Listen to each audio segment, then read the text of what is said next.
नांदगाव शहरातील दत्तनगर धामणीमाळा येथील गेली 30 वर्षापूर्वी निवासी लेआउट मंजूर झाला होता, परंतु तेथील रहिवासी काही कामानिमित्ताने भूमी अभिलेख कार्यालय नांदगाव येथे गेले असता त्यांना सर्वे नंबर 3172 हा एकत्रित प्रॉपर्टी कार्डचा उतारा दिसत आहे, मात्र ऑनलाईन प्रॉपर्टी कार्ड दिसत नाही। त्यामुळे स्थानिक रहिवासी यांची एकच धावपळ उडाली।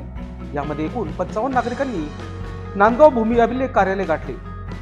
आपणास कोणत्याही सरकारी कामासाठी उपयोग नाही तरी संबंधित विभागातील परीक्षण भूमापक विक्रम कायस्थ यांच्याकडे व प्रमुख उप भूमी अभिलेख योजना अकोलकर यांच्याकडे चौकशी केली असता तुम्ही अर्ज दाखल करा।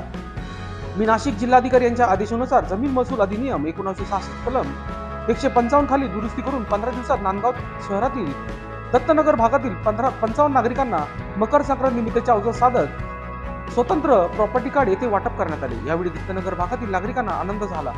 ज्यावेळी वर्षानुवर्ष कामे होत नाही ते 15 दिवसात या कार्यालयात काम झालं, त्याबद्दल भूमी अभिलेख योजना अकोलकर यांचे नागरिकांनी आभार मानले। भूमी अभिलेख विभागामध्ये 1/4/2021 पासून संगणकीय मिळकत पत्रिका तयार करण्याचं इपिक्स अंतर्गत काम सुरू आहे।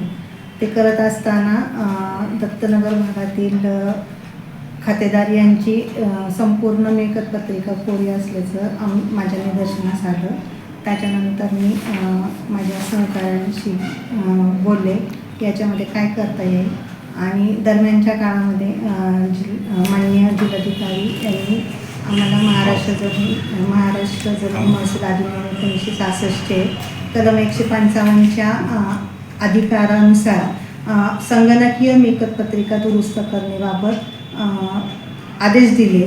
तर त्या आणि आम्हाला अधिकार पण दिले त्यांनी। त्या अधिकाराच्या अनुषंगाने दत्तनगरच्या ज्या काही मिळकत पत्रिका कोऱ्या होत्या त्याचा सतत पाठपुरावा करून ते 15 ते 20 दिवसाच्या कालावधीमध्ये पूर्ण करण्याचं काम मी केलेलं आहे। आणि संक्रांतीचा दिवस लोकशास्त्र न्यूजसाठी नांदगाव प्रतिनिधी अनिल धामणे।